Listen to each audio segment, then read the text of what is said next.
de proyección, quien acá en esta mesa había dicho muchas cosas que sucedieron en el día de ayer y que los acompañó durante todo el día y que merece todo mi respeto, mi cariño, mi admiración. Mauricio Morales, que está con nosotros. Mauro, muchas querido, gracias, Sepu. bienvenido. Muchas gracias por la presentación. Un gustazo Tanto verte, trabajo amigo para mío. que las cosas hayan resultado bien. Es muy grato para mí en lo personal. Me parece muy bien y gracias por estar con nosotros.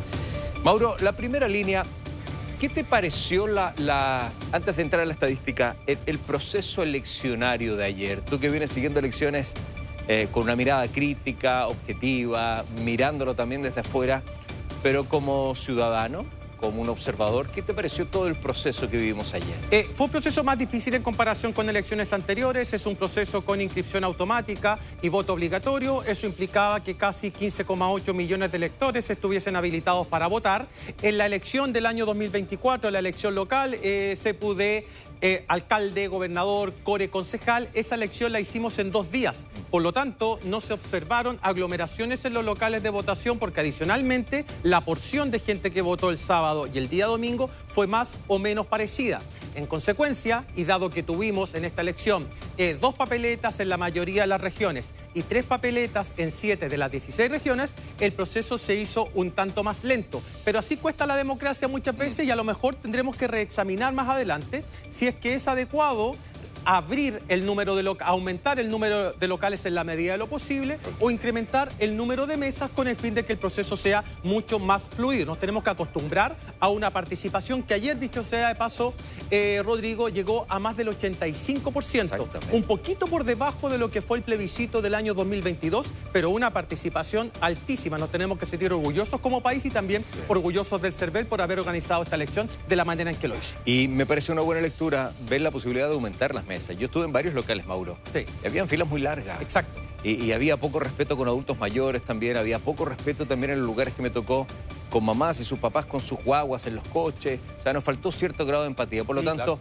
una solución sería abrir también, poner un poquito más de mesa en distintos lugares, ¿no? Claro, porque tenemos... ¿Eso Rodrigo, por dónde pasa esa decisión? Eso pasa por una decisión del Servicio Electoral. Es una institución suficientemente respetable en Chile y respetada por todos nosotros. Y ellos tendrán que evaluar si es que podría parecer prudente disminuir el número promedio de personas por mesa. En algunas mesas son 350, en otras 400 en la mayoría. Y a lo mejor realizar una disminución del número de electores por mesa y de esa manera facilitar el voto de todos nosotros. Yo estoy muy de acuerdo, Rodrigo, con el voto obligatorio. Siempre he estado de acuerdo con eso, pero estos detalles los tenemos que ir corrigiendo en la medida en que se produzca un aprendizaje por parte de nosotros como votantes y por parte de las autoridades al momento de estructurar estos procesos electorales. Me parece muy bien. Y felicitar a toda la gente que fue a votar, ¿eh? De verdad que felicitaciones. 85%. Extraordinario lo de ayer. Bueno, Boris, querido, a ver si podemos mirar los números, estadísticas, las gráficas. Listo. Ya, Mauro, yo me corro para acá y vamos a entrar al dato duro, a la estadística. ¿Qué te entrega este panorama sabiendo ya los resultados? Sí, bueno, tenemos los 2 primeros candidatos que avanzan a la segunda vuelta, Janet Jara, José Antonio Kast. Janet Jara con una porción de votos cercana al 27%. Eso estuvo muy por debajo de las expectativas que uno tenía como estudioso de la política y adicionalmente con las expectativas que se habían generado en el propio comando. Lo esperable era que ella obtuviese al menos el nivel de aprobación que registra actualmente el gobierno del presidente Boric, cercano o incluso superior al 30%, pero de todas maneras avanza a la segunda vuelta junto con José Antonio Kast. Profe, Sí. pregunta. Ella tuvo 3.476.615 votos, un 26,85%. Sí. ¿Cuánto tendría que haber sacado ella?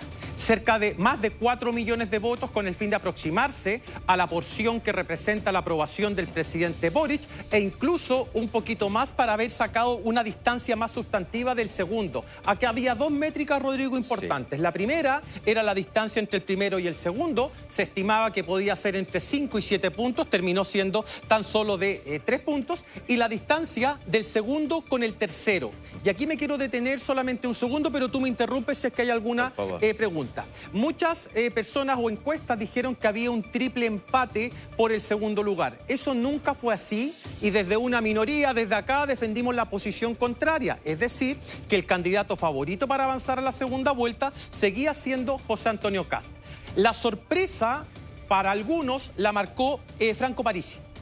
Parisi llegó en un tercer lugar con casi, véanlo ustedes acá, un 20%, mejorando sustantivamente su porción de votos en comparación con la elección del año 2013 y también con la del año 2021. Fue la gran sorpresa. Sin embargo, también lo analizamos junto a Rodrigo en su minuto. Franco Parisi tenía el verdadero voto oculto, es decir, personas que votaban por Parisi, pero no revelaban su intención de voto en las encuestas de opinión, y además que el voto de Parisi es más difícil de identificar, dado que se concentra fundamentalmente en regiones. Y como las encuestas tienden a sobrerepresentar la región metropolitana, entonces Parisi aparecía sistemáticamente subestimado. Ajá.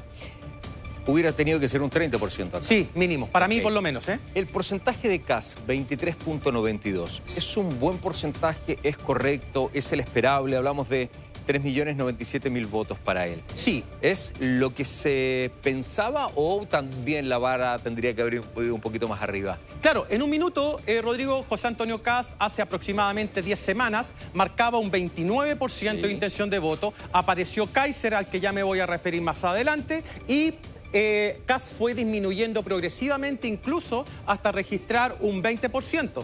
En las encuestas de opinión, marcó 24, es una muy buena votación que lo coloca en una situación expectante de cara a la segunda vuelta, tanto así que si uno hace la sumatoria de los candidatos de derecha, es decir, Kast, Matei y Kaiser, le da poquito más del 50% sin la necesidad en segunda vuelta de recurrir a los votos de Franco Parisi. O sea, la derecha hoy día es autónoma desde el punto de vista electoral. O sea, ya sería presidente de la República si suma los votos de Matei y Kaiser. Tiene la primera opción. Ok. Primerísima opción. ¿Qué hacemos con Parisi?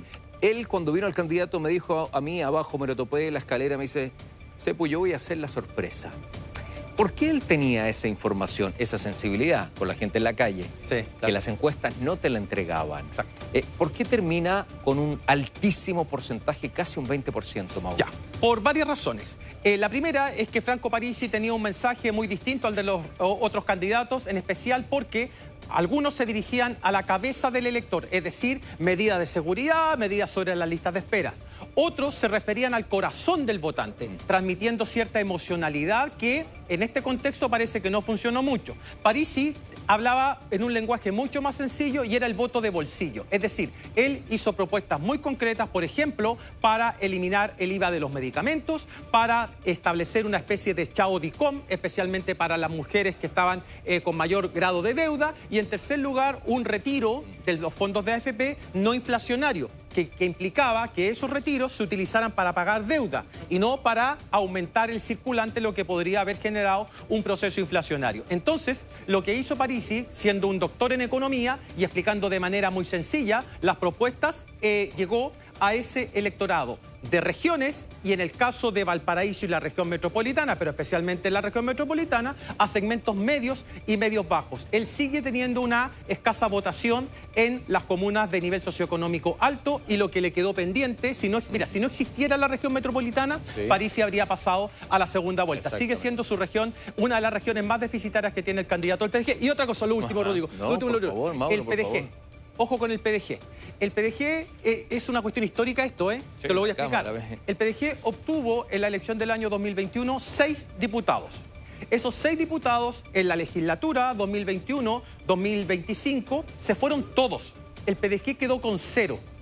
Y en esta elección obtuvo 14 diputados. O sea, un partido que nació, murió a corto andar y resucitó con el doble de diputados que escogió originalmente. Impresionante. Ese es por el liderazgo de él. Y es por el liderazgo de Franco Parisi. Exactamente. Sí.